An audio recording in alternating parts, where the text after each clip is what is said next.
Dear fellow FCC members, our distinguished guests, ladies and gentlemen, welcome to an in-person live event at the Foreign Correspondents Club, Hong Kong. My name is Hanna-Miina Tanninen. I am club vice president and I am the correspondent for the leading Finnish financial newspaper Kauppalehti. We are always very glad to welcome all of you to the FCC, but especially today because today marks exactly 400 days since the previous in-person live club speaker lunch at the FCC.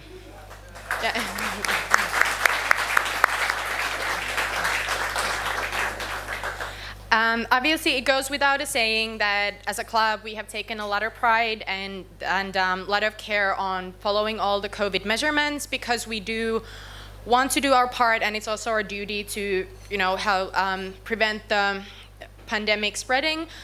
However, we also do want to thank all of you from the bottom of our hearts for being very kind and very patient and very understanding with the measurements and kindly waiting that we can resume our live events and operations as back to normal. And I am glad to tell that, as you probably have seen from your emails and the club leaflets, we are pretty much back to normal. So quiz night is back, speaker lunches are back, live jazz music is back. So we are happy to tell that we are back to normal. At this point of the speech, we usually say, please do sign up for such and such events. At the moment, we are fully booked for all of our live events, but we do have waiting lists for some of those. So if you would like to join to the waiting list, however, just yesterday we added more live events and planned new events. So please do check your emails regularly. We have a very good lineup coming, more of these events. Before we go to today's agenda, please be reminded that this lunch talk is live streamed on the internet and will stay on the records and since we are at a journalist club, everything that is said will be on the record, and our social media handle is at FCCHK. But now, without a further ado, today's agenda is Formula 1 2021, Two Tribes Go to War. And as a Finnish journalist and Formula 1 enthusiast, I'm very keen on hearing the comments on team composition on especially one of those tribes. But today, our distinguished guest and speaker needs no introduction. Matthew Marsh, who is Formula 1 analyst and a presenter for Fox Sports Asia. He's interviewed by the man who knows all the numbers at the FCC, our very own Tim Huxley, our vice president and treasurer. And most importantly, a presenter of RTHK Radio 3 Macau Grand Prix coverage. Thank you very much, all of you, for coming. The floor is all yours, gentlemen.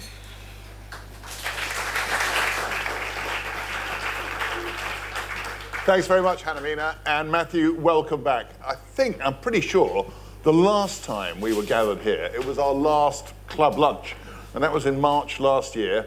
You'd just come back from covering the Australian Grand Prix, which didn't happen, and we were thinking, well, which way is it going to go this year? I mean, we really didn't know if we were going to have any type of season.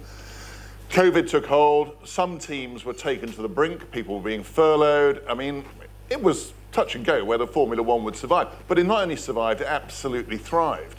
And now we're into a second COVID season, but you've got more than 240 companies and sponsors back into Formula 1. It all seems to be booming. Are there any lessons Formula 1 can teach governments around the world about how to live with COVID? I think it depends on the government, Tim, and whether they're listening. But first of all, I just want to say that I don't think we're to blame for the close down, for the 400 days of lack of activity. But thank you all for coming here today. It's great to see so many familiar faces and hopefully some new friends. I also want to just point out, because I got a look from a friend, I'm looking away from him now, but a friend looked at me and made a comment about me drinking. It's only because the regulations require at least one of us to be eating or drinking, and I don't think water counts, Tim. So, and just regulations are important, not only in sport.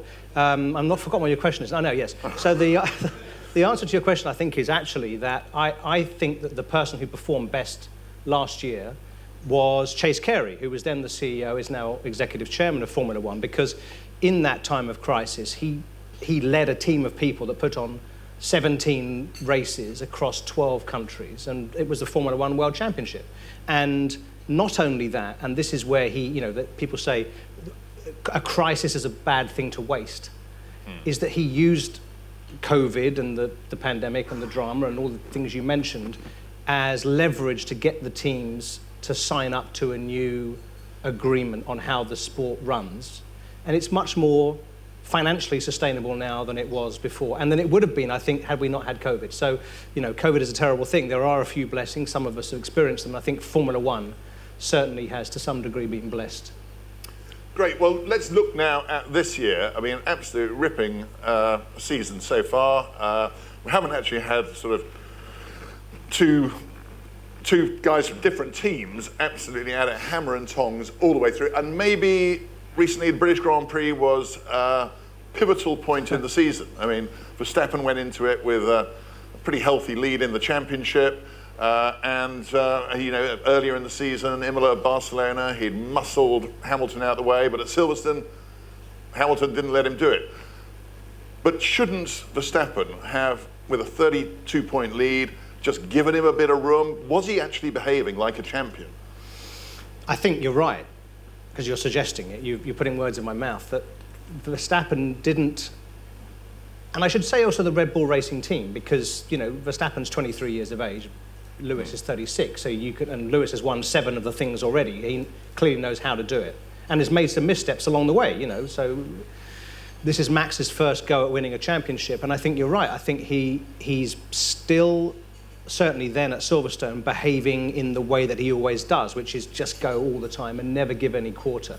And when you have a lead that he had, past tense, going into a Grand Prix, and you have the fastest car, and it looks like for the rest of the season you should have at least equal, if not the better car, I think you need to be cautious.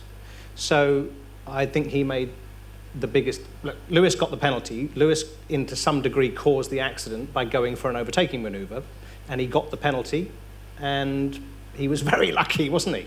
The penalty worked out very well for him.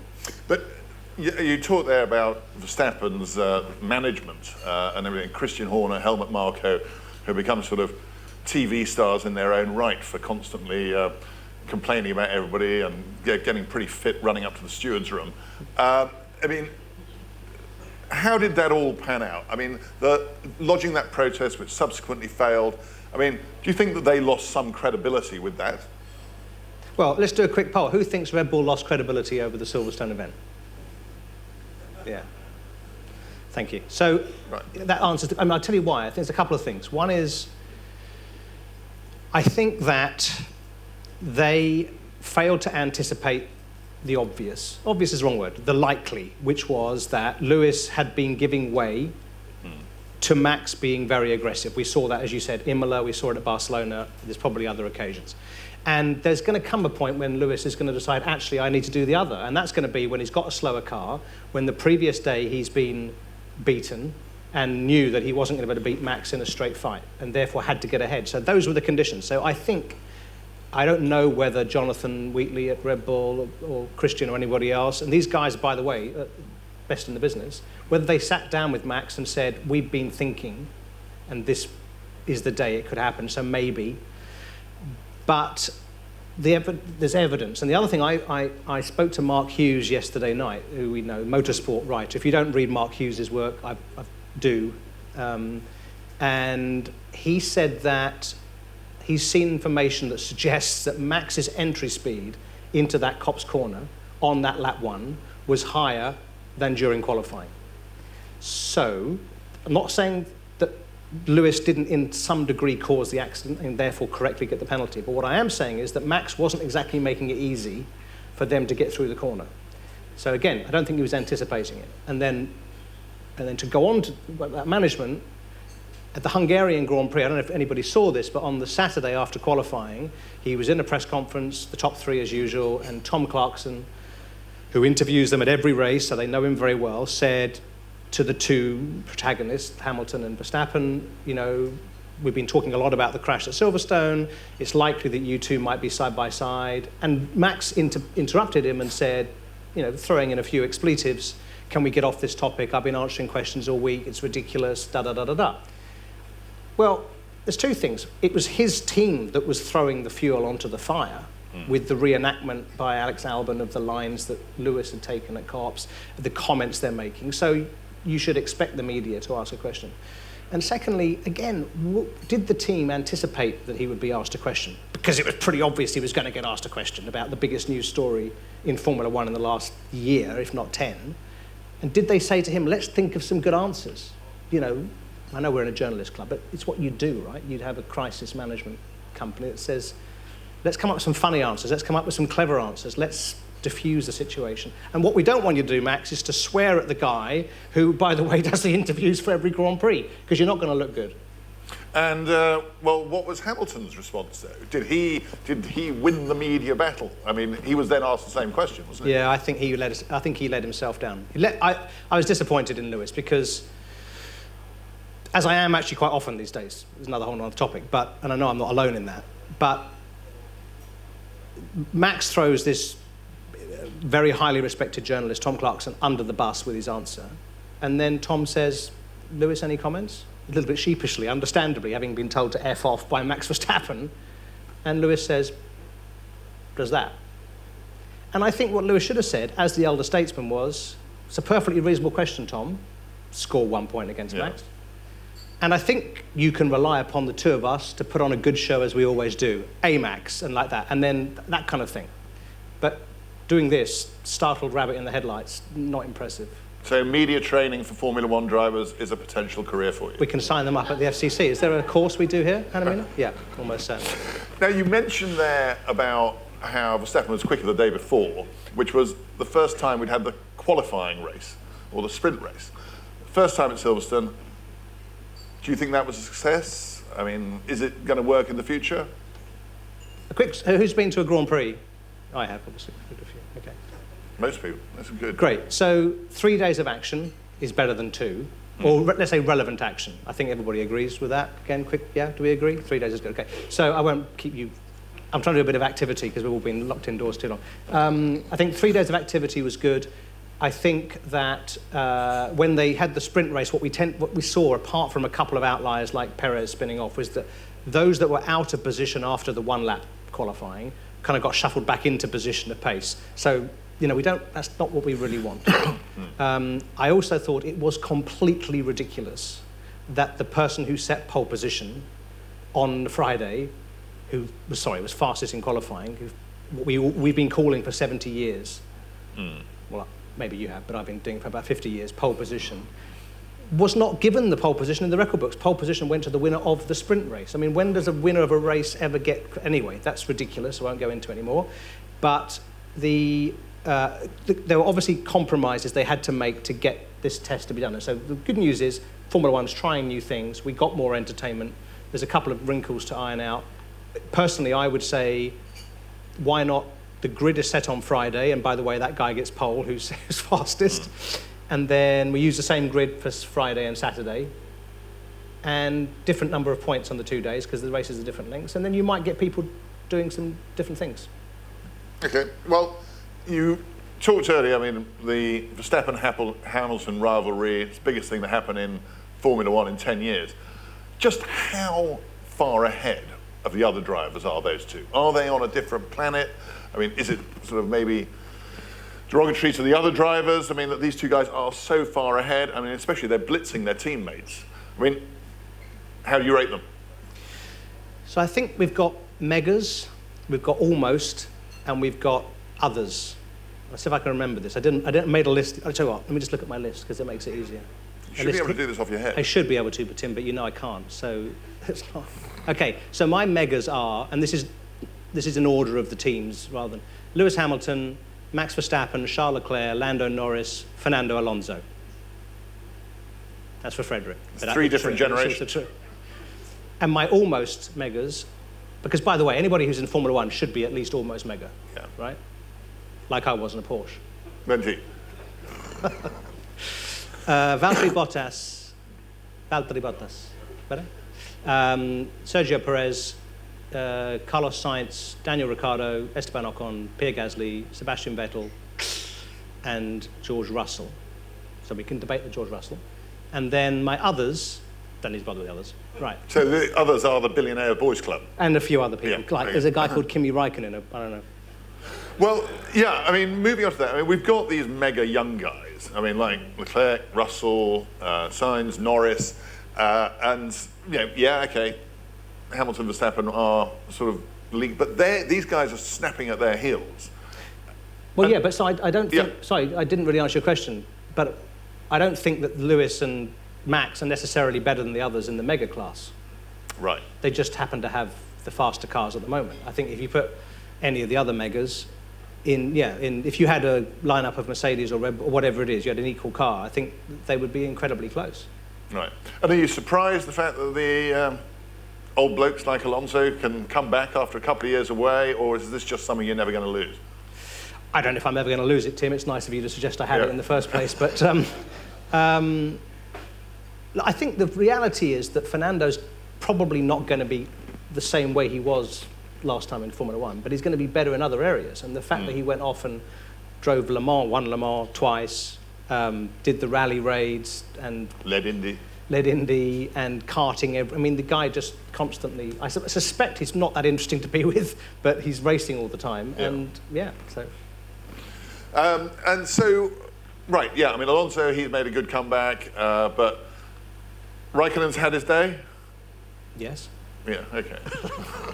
I mean, the problem is, I think, Kimi's great, but when you have 20 places in Formula One, and you have and we can all name, can't we, people that should have made it to Formula One and didn't, and one of the reasons is there's no gaps, and you know, the era we grew up with, the gaps were created by drivers getting hurt and killed. We don't want that, but we do need something, and so I understand why Alfa Romeo wanted Kimi at one point, but when you have a guy who was, you know, slower than Sebastian Vettel, who was slower than Charles Leclerc, you know, and then Antonio Giovinazzi, charming chap, but he's only recently got on to the level of Kimi Räikkönen.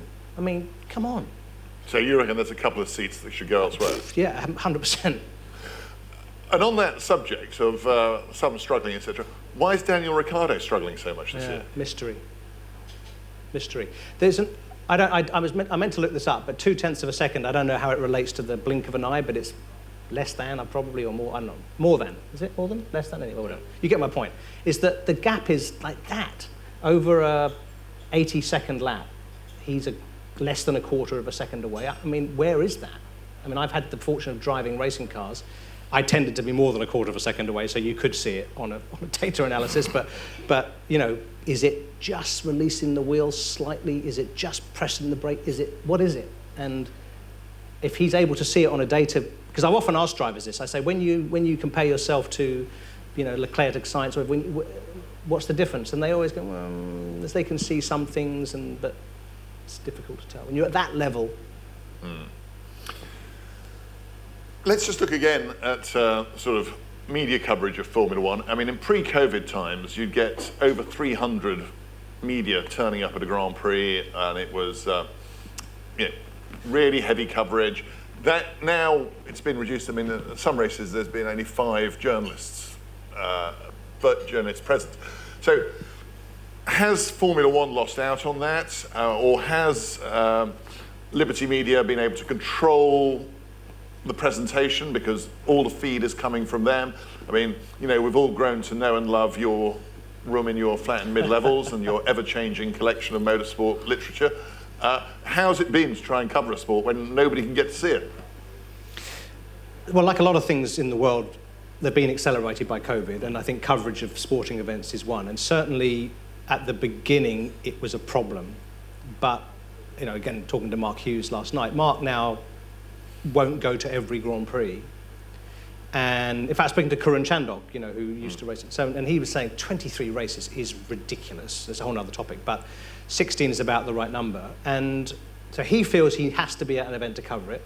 Mark feels now that actually with Zoom, which is what most of the interviews are done on, And with the amount of information that's disseminated by Formula One, by the FIA, by the teams, so on and so on, as long as you're able to interact with team people, essentially off-the-record stuff that you need to have to inform your investigation and the conclusions you reach, as long as you're able to find a way to do that, it's okay.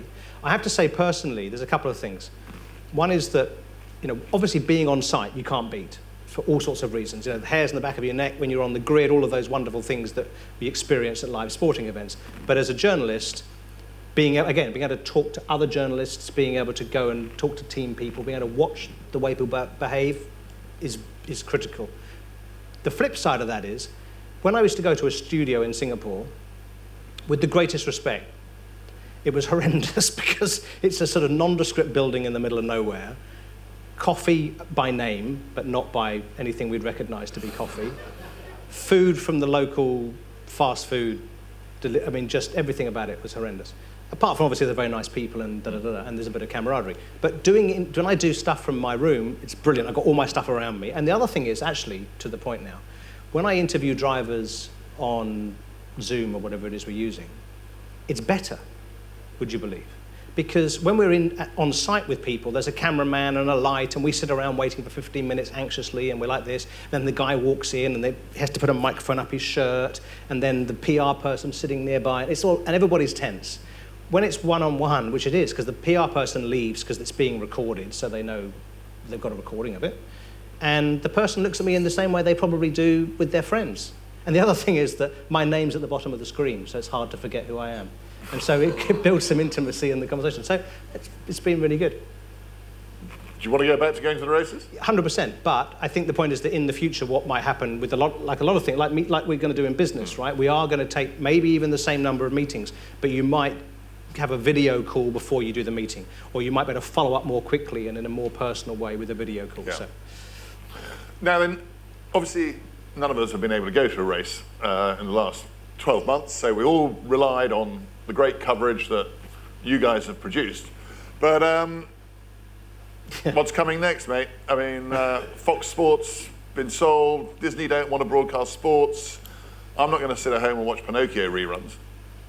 No. Are we going to get the rest of this year and next year? I think the answer is yes. Great. I don't know all the details, but I've spoken to Formula One and to some of the broadcasters. My understanding is that there is a plan being put together so that what I think is going to happen is it'll be relatively simple for everybody to get it where they used to get it or nearby, if that isn't too cryptic. So I think it's going to be right. It won't be Fox Sports Asia. And the other thing I've actually discovered by starting to pay attention to this now is that the incredible job that they do in Singapore in that nondescript studio in the middle of nowhere with the terrible coffee. Can we rewind that part? Is this on the record or not? Because, there's taking the commentary feed from the UK at Sky, mixing it with the pictures, splitting it into different regions. Some of them then have commentary in Bahasa Indonesia or other languages, Chinese and so on. And all of that stuff actually apparently is quite difficult. So, oops. So that's the bit that's going to be hard to... So the best bit would be to keep the whole team together. I would have preferred it, but I think change is often good. I think there's a lot of... We've experienced this change. Yep. I think there's a lot of good things that could come from this. It might take a little time to shake out, but the message clearly from Formula One was Asia is a critical market. Critical is the wrong word. Very important market. They see potential for growth. They don't want the lights to go out. They're making a plan. And they've been doing this. I think the first live Formula One race was across the world was the 1976 Japanese Grand Prix or something. So, they're paying attention. Now then, as always, when you have a discussion about Formula One, you've always got a lot of Ferrari fans here. And always a lot of supporters. And it looks like we might be on the verge of a renaissance. Obviously, Ross Brawn and Stefano Domicelli, now very senior in the sport, they're ex-Ferrari boys. And I remember years ago Sir Jackie Stewart being here and you and he engaging in a bit of banter about the FIA being Ferrari international assistants. Is that all going to sort of come to pass yet again, or is this a genuine renaissance? So much has changed. I don't know, it's a rebuilding. I think it's a nice team now. I think there's a lot about it that's nice. I think that the management, the chairman, his name is escaping me, but the CEO of Ferrari is the grandson of Agnelli, I think he is. made a comment recently about Domenicali needs time, and that's changed, isn't it? Because it used to be you'd miss, you're underperforming for 15 minutes, and next, and a bit like Red Bull and drivers. well, that's another talk. So, but yeah, so that's good. So I think we've got the management seems to be settled and taking good long-term decisions. The driver lineup is great, isn't it? It's young, so they've got the future there. Super fast.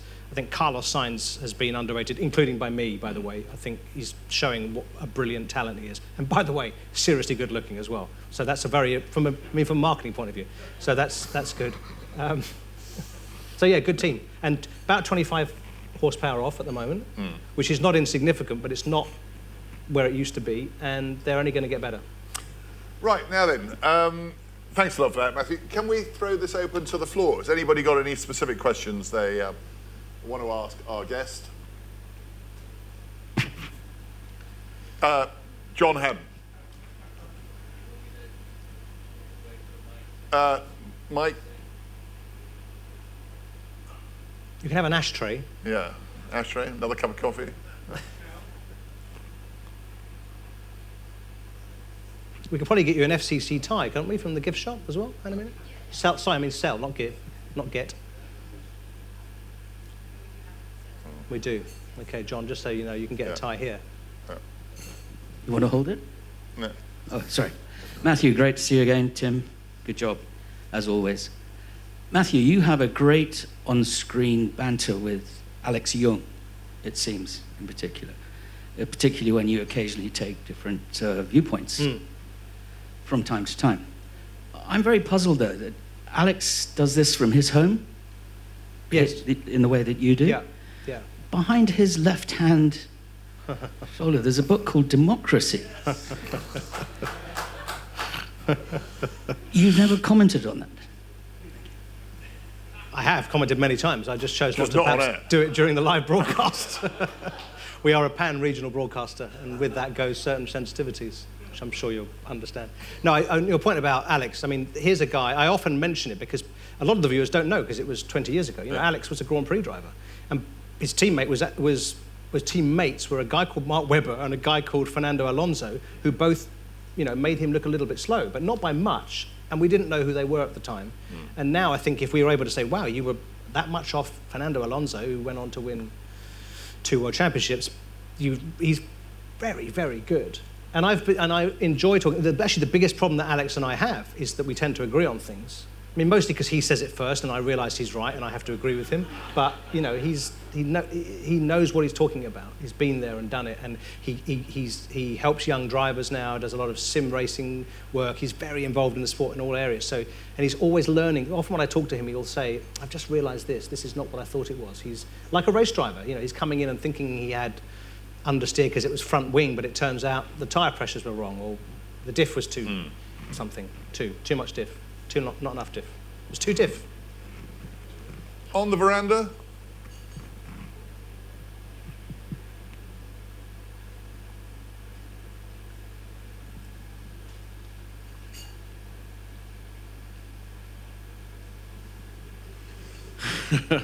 I think we could pretty much, hopefully, all agree that the driver lineup for 2022 is reliant on Mercedes making a decision, which will come hopefully in the next couple of weeks. I'd love to know your thoughts on driver changes for 2022 and how much of that relates to stuff like Raghunathan test driving for Sauber. So who test driving for Sauber? Raghunathan, the F2 driver, the Indian driver. Okay. Yeah. Thanks, Rick. Look, I think the big one is George Russell, to your point. And I don't know. Everybody I ask doesn't know. I mean, somebody knows, but the people I'm asking either don't know or say they don't know. The thing I think is most interesting about the George Russell question isn't necessarily whether Toto decides to go with George, because, he's at least as fast as Valtteri and is going to get better, so he could be the future. Whereas Valtteri is great and very fast, but he's had a number of years now, is it 5, I think, to show that he's not going to be the future in terms of being a Hamilton-type number 1 mega rather than almost mega. But to me, the biggest question for Toto is not what he does with George, because it's sort of obvious that he should put George in the car for next year. But what do you do with Valtteri? Because this is not a guy you just say, ciao. This is a seriously good racing driver, and you wouldn't want him. For example, I heard, going to Alfa Romeo, I can understand why Fred Vasseur at Alfa Romeo would like to have Valtteri. He raced for Fred in his junior formula. He's unbelievably fast. He knows all about the Mercedes engine, and they've got a Ferrari in the back of the Alfa Romeo. So I don't think Toto would want that to happen. Maybe he would, I don't know. Or maybe the relationship's going to fall over if Valtteri goes. But that, to me, is the more interesting question in a way, is where does Valtteri go?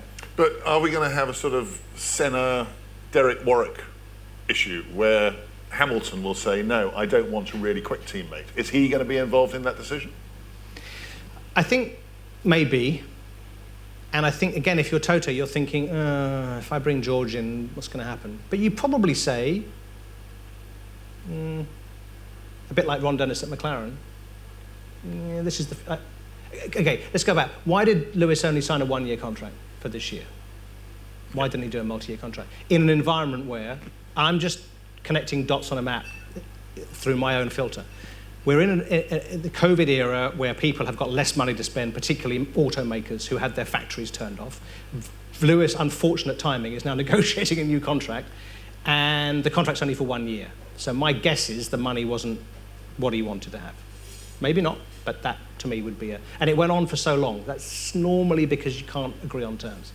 So versus a guy called George, who's got in the car once and should have won the Grand Prix, but for butterfingers at Mercedes, constantly dropping the same ball, and who will drive for about £2.50 and a free bus pass or something like that, right? So you'd say to Lewis, we've got this guy, let's go for it. And if you're faster and you're better, that's great. So I think, probably. Yes. So that all being said, We've already seen who you are, so Yeah. whatever this question is. that all being said, why is Russell not near the mega category in your earlier statement? Good question. Thank you for listening earlier, see? That's what you're supposed to do. Yeah, it's good. It's supposed to be a conversation. Yeah, people do listen to you. Because we had Norris, Albon, and Russell coming through at the same time from Formula 2. And Russell had won the championship, and Norris second, and Albon third.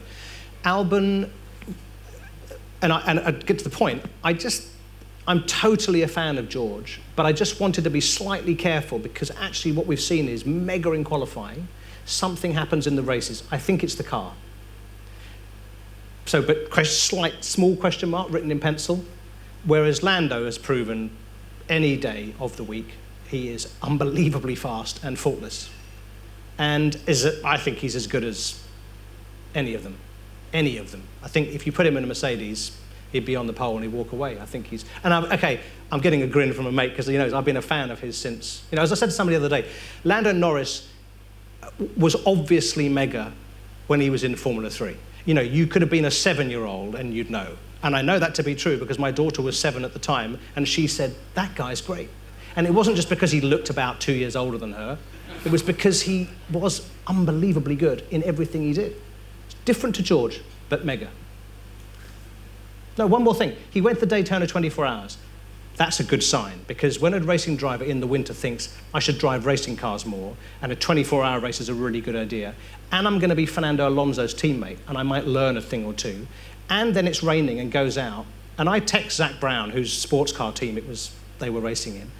I was looking at the timing screen. I texted Zach and I said, does Lando know it's raining? He said, no, apparently not. Yes, down the front here. Yeah, okay. Bill. I don't need it, really. To follow on this vein of discussion here, I mean, a year ago, I asked a little bit about sim racing. You didn't think it was really that big of a deal, but now you're addicted to it. You're Did I say it wasn't big of a deal? You kind of... Everything's on the record here, Bill, so be careful. You played it down.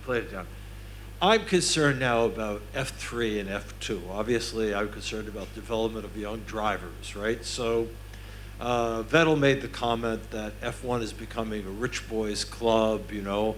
You have to be Mazepin, Eurocali to get a seat. How does this get fixed? I mean, Fox right now broadcasts the F2 and F3 races. They're brilliant. I mean, it's really good. But there are kids losing their seats even in F3 teams now because they can't come up with a pretty substantial budget. Yeah. How does this actually get dealt with and fixed so F1 is not just a rich boys club where Mazepin and his dad will buy a team or other folks will buy a team? I think that there's a couple of angles on this. I think Formula 1 has always been a sport for the wealthy. You know, it involves capital investment, and it's bound to be. So it's never going to be soccer. It has got out of control because it used to be the case that, like in the Lewis Hamilton example, I mean, you know, when the violins come out and his upbringing was in a, you know, whatever, blah, blah, blah, and it was a cart with only 3 wheels, and my dad had 17 jobs and all this stuff. And I'm slightly tongue-in-cheek, but come on. The reality is you have to be sort of a middle class in terms of the kind of income bracket to be able to afford to do any form of motorsport, right? So it wasn't that. But you could do it then. Whereas now, we're talking about 300,000 euros for a season of karting. Whereas it used to be, your dad could be the mechanic and you or your mum, and you could do it. And there are families that do that, and it's brilliant. But when you get to the point where ever-increasing engines and chassis and trucks and awnings and engineers, I mean, come on, it's ludicrous. And I don't know what the answer to that bill is, because you can go down the route of single-make cars and restrict testing and all that stuff, maybe. But I think one of the problems we have in Formula 1 right now, frankly, is that there's no testing. So the reason we have Kimi at Alpha, and I'm singling him out, but it's unfair, but there's others, is because there's nobody who's showing him up every week. The reason Damon Hill got a drive at Williams was that and Mark Blundell got a drive at Ligier, I think, where he started, was because he was out testing and people were like, wow, he's fast. And he had no money. Damon had less than no money because it had all been lost when Graham Hill's plane crashed. And there were a lot of guys like that actually, they go out and they test, and they're unbelievably fast. And the engineer, again, like we were talking about earlier with his Hamilton, Russell at Mercedes, the engineers are saying, we really like this guy. He's fit, he's on time, he's fast, he's giving us unbelievable feedback. And we've got the prima donna over here who can't be bothered to go testing, that kind of thing. So I think actually, and every time I say this, I get shot down. But I think if Formula 1 could go back to having testing, because we know they'll spend the money, so just give them an extra budget for testing. They'll spend it anyway. They'll find a way, whether it's on private jets or motorhomes or paint that's a little bit less friction. Veins on the floor. None of us care. Who cares about multi-element, I can't even say it, multi-element front wings? And no, see? No one cares. Any more questions? Yes. You care about multi-element front wings. Thank you, sir. You're not going to have them from next year. That's the bad news. I'm devastated. Like most of the room here, I'm sure, we're shocked to see the end of multi-vane front wings. My question is, we reach the end of the turbo hybrid era. You will have seen Christian Horner's comments around the future and what does that mean in terms of how does Formula 1 venture into whatever comes next in the hybrid era? How do you balance avoiding becoming Formula E with keeping the noise that attracts the fans? I want your thoughts on what's the best path for Formula 1 to follow. Yeah, it's a good question. I think the problem with the hybrid era, in a way, was that it was a little bit too ambitious. And if you give Formula 1 engineers space and time and money, then you get these unbelievable things. But, I mean, we in the room, probably because most of us are fans, know that F1 cars are hybrid. But anybody else I ask, and they might watch it, and they might have watched Drive to Survive and become fans in the last couple of years. And I say, what kind of engines are they? Any idea? No idea. And again, don't care. But they certainly don't know they're hybrid. So there's a problem there, which if the idea was making them hybrid, which was a good idea, was to get the motor manufacturers involved. We've only got 4, and one is Ferrari, which was going to be, that hasn't really worked, because it was too complicated, too expensive. And, we saw this with Toyota. Toyota spent $500 million a year and more to lose. Now, by the way, I don't think it mattered to them because they weren't in it necessarily. They were obviously in it to win, but they were doing it for different reasons. But if you don't make it attractive, then, so actually I think, again, if I was Porsche or whatever, would I come into Formula One and then just could get beaten by Mercedes very easily because it's very difficult? I'm not sure. So, to answer your question, I think they should have a really simple engine formula. I think it should be simple hybrid, like IndyCar is going. And it should be unbelievably simple to equate them because the technology is so simple and regulated. I know I'm wishing for things that are easier to say and not easy to do, but that's the direction I would go. We've got time for one more question, or two. Okay, Nigel, you go first. Make it good, Nigel, because there's people waiting on you now. How much angst did Black Lives Matter cause? You had a couple of weeks where half the group were standing up and half the group were kneeling down. And separately, what are the other things that disappoint you about Lewis Hamilton? Oh.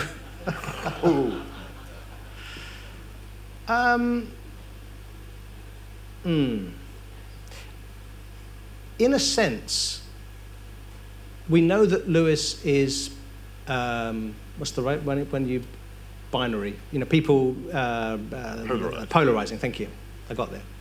So he's polarizing, isn't he? So, and it suits him to be that way most of the time. We see on the flatbed truck when they go around the racetrack pre-race interviews, he stands on his own. He's often got his headphones on. It suits him to be that way. Unfortunately, if you then want to be a leader of 20 people and say, hey guys, I want you to get behind an issue that's important to the world and for obvious reasons important to me as well, it's difficult to do that. And then also I think he compounds that.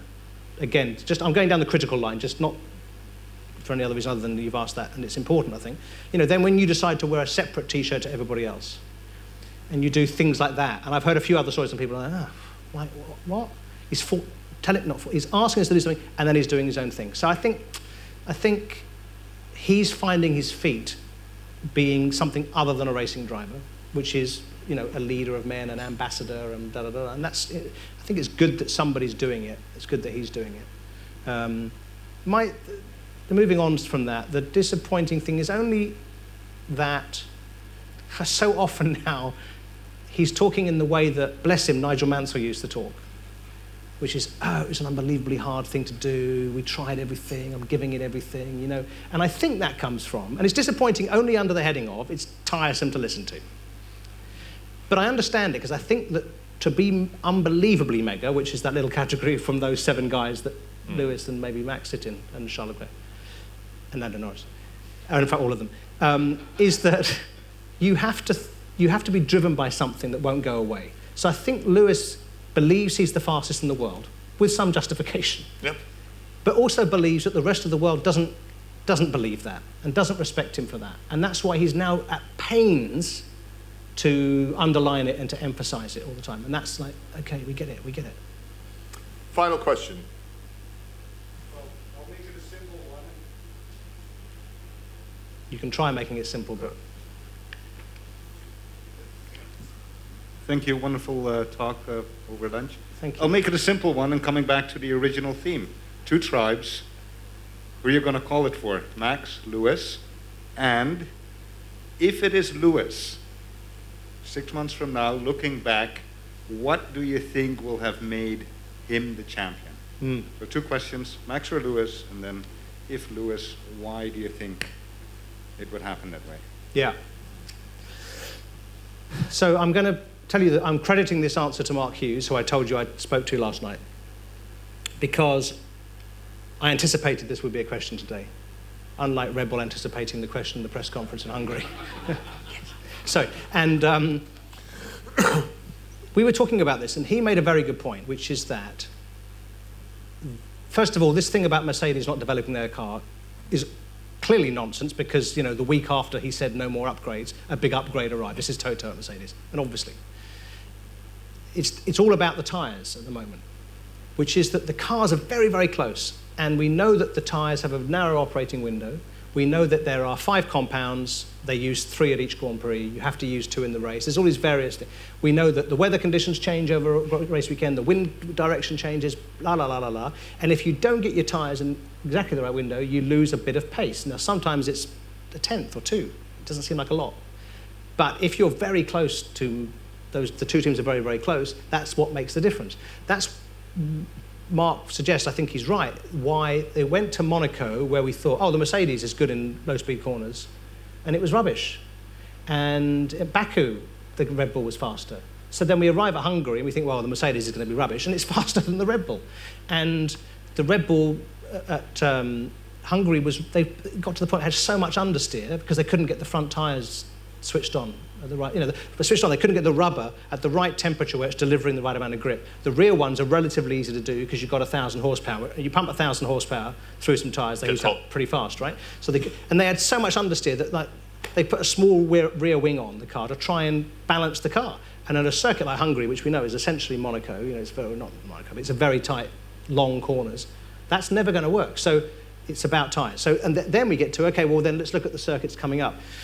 We know that Mercedes is less impacted, let's put it that way, by low downforce circuits because because the car is a low rate car. It's generally a low drag car as opposed to the Red Bull, which has a higher potential amount of downforce, let's say, right? So when they go to Monza, they go to Spa in particular, but if the tyres aren't working that day, so I think that's, and then the other thing we don't know, kind of ish, but not entirely, is which races are we going to have? There's a 23 race calendar. Brazil is the one that looks most likely not to happen. There are others. They will try and do maybe 2 in Austin. They could do another one in Bahrain. But where they're going to go, and that's going to make a bit of a difference as well. So it's very difficult to call. Come on, let's have it.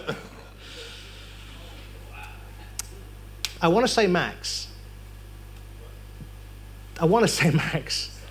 But I just feel that the errors they've made this year, I just think, I agree, 100%, but he's had but I totally agree. Lewis has made errors but he's had a slower car, and he's also been able to to your point earlier, Lewis has been behaving like a guy who knows how to win championships. When it's better for me if we both crash, you better watch out.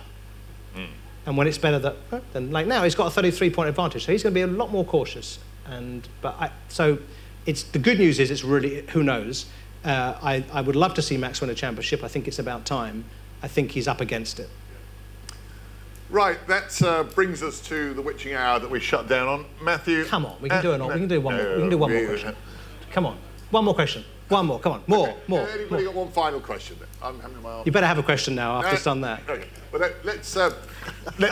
we'll bring proceedings to a halt because people do actually have to dash off. Although Matthew will be sticking around here for a bit, so you can collar him. I shall. Matthew, seriously, I'm going to be down at the bar, so anybody who wants to come and have a drink, come and have a drink. Tim said he'd put it on his account. What a guy! What a guy! Matthew, thanks as always for coming along. It's always a pleasure to have you here. Always enlightening, and it's always a great crowd of enthusiasts. We really, really appreciate all your support of the FCC, both in terms of coming to speak here and in terms of running up your bar bill downstairs. We always love the fact that actually it shows the depth of quality of FCC membership that we actually get our members to come and do these things, and we don't actually have to rely on outsiders. We've got a great bunch of people who are members, and we look forward to seeing you all here again soon. Matthew, we never allow people to leave without something from the FCC, and there you are. I did it. I'm hoping I have got now. Thank you. I've now got an FCC mouse pad, which I've been looking forward to having. I actually had to make a hint because I didn't want to receive a third tie. So John, actually, I can sell you one of my ties later on. We can have a conversation. Thank you very much. Thanks everybody for coming and being so involved. Thank you. Well done, buddy. Cheers. Thank you. Good stuff.